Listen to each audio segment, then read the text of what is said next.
बच्चों, स्वागत है आपका साइंटिफिक एकेडमी के यूट्यूब चैनल पर। आज की वीडियो में हम लोग जानेंगे जनरेशन्स के बारे में, पीढ़ी के बारे में। जब से नेपाल में आंदोलन हुआ है, जहाँ की जेन जी ने आंदोलन का नेतृत्व किया है, उन्हीं के नेतृत्व में यह आंदोलन काफ़ी आगे तक बढ़ा। तो उसके बाद से जो जनरेशन्स के बारे में, पीढ़ी के बारे में, मिलेनियल्स या जेन जी या फिर जनरेशन एक्स वाई के बारे में हम लोग काफ़ी कुछ जानने के लिए उत्सुक हो चुके हैं। तो आज हम उसी के बारे में जानेंगे। तो हमने यहाँ लिया है जनरेशन्स के बारे में, जो पीढ़ी, जिसको हम हिंदी में पीढ़ी कहते हैं। जो जनरेशन्स हमने यहाँ लिया है वो है जनरेशन एक्स से। तो जनरेशन एक्स के अंतर्गत वैसे बच्चे आते हैं जिनका जन्म 1965 से 1980 के बीच में हुआ है। अब इस दौरान जिन बच्चों ने जन्म लिया है वो व्यवहारिक होते हैं और नई परिस्थितियों के अनुसार ढलने में सक्षम होते हैं। ये वो पीढ़ी है जिसने कि पारंपरिक खेल भी खेला है और इन्होंने कंप्यूटर पे भी गेम खेला है। तो ये वो पीढ़ी है जो कि अपने से पहली वाली पीढ़ी और आने वाली पीढ़ी के बीच में सेतु का काम करती है। इसके बाद आता है जनरेशन वाई, जिसे कि हम मिलेनियल्स भी कहते हैं। इसके अंतर्गत वैसे बच्चे आते हैं जिनका जन्म 1981 से 1996 के बीच में हुआ है। अब मिलेनियल्स का जन्म जिस समय हुआ, उस समय जो सोशल मीडिया है, इंटरनेट है, उसका विकास हो रहा था। तो इस तरह से इनकी परवरिश जो है वो इंटरनेट, स्मार्टफोन और सोशल मीडिया के साथ हुआ है। ये स्वाभाविक रूप से सहयोग करने वाले होते हैं, टीम वर्क पर इनका भरोसा होता है।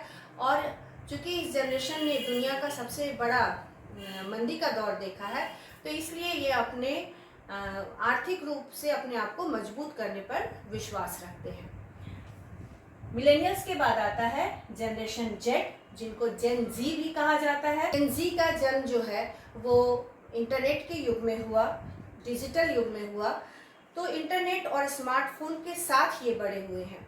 ये व्यवहारिक होते हैं, वित्तीय रूप से जागरूक होते हैं और स्मार्ट निवेश पर इनका भरोसा होता है। साथ ही ये पारंपरिक सोच से हटकर काम करने में विश्वास रखते हैं और किसी भी सामाजिक मुद्दों पर खुलकर बोलते हैं। खासकर अगर भ्रष्टाचार और असमानता का मुद्दा हो तो ये उसके बारे में खुलकर बातें करते हैं। इसी का नतीजा है नेपाल में जो आंदोलन हुआ है वो वहाँ के प्रशासनिक भ्रष्टाचार जो था उसके विरोध में ही वहाँ के जेन जी जो थे, जनरेशन के लोग थे, उन्होंने बहुत बड़ा आंदोलन किया और पूरा सत्ता पलट कर रख दिया। अब इसके बाद आता है जनरेशन अल्फा।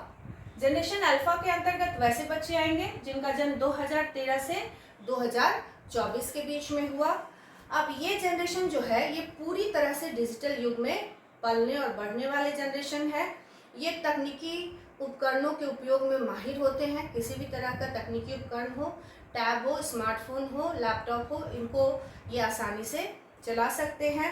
पर्यावरण के प्रति ये जागरूक रहते हैं, क्योंकि इनके जनरेशन से पहले पर्यावरण को काफ़ी नुकसान पहुंचाया जा चुका और ये पर्यावरण के महत्व को समझते हैं। साथ ही अपने मानसिक स्वास्थ्य के प्रति भी काफ़ी जागरूक रहते हैं। अब इसके बाद जो जनरेशन है वो है जनरेशन बीटा। इसके अंतर्गत वैसे बच्चे आएंगे जिनका जन्म 2025 में हुआ और इसके आगे के 10 साल। तो इस जनरेशन के बारे में यदि कहा जाए तो ये पीढ़ी जो है वो पूरी तरह से एआई और वर्चुअल डिजिटल के युग में पैदा लेने वाली और बढ़ने वाली पीढ़ी होगी। ये उन्नत तकनीकों में हमेशा जुड़ी रहेगी, उन्नत तकनीकों का उपयोग करने में, उसके बारे में ज़्यादा से ज़्यादा जानने में इनका रुचि रहेगा।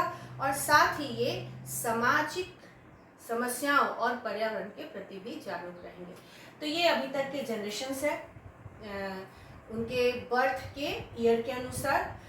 तो इस तरह से अब आपको विभिन्न पीढ़ियों में किस तरह से बदलाव आया, इसके बारे में आज की वीडियो में आपको पता लगा होगा।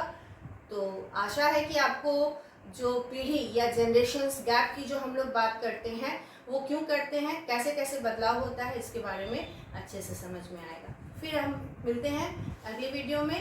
तब तक के लिए thank you for watching video.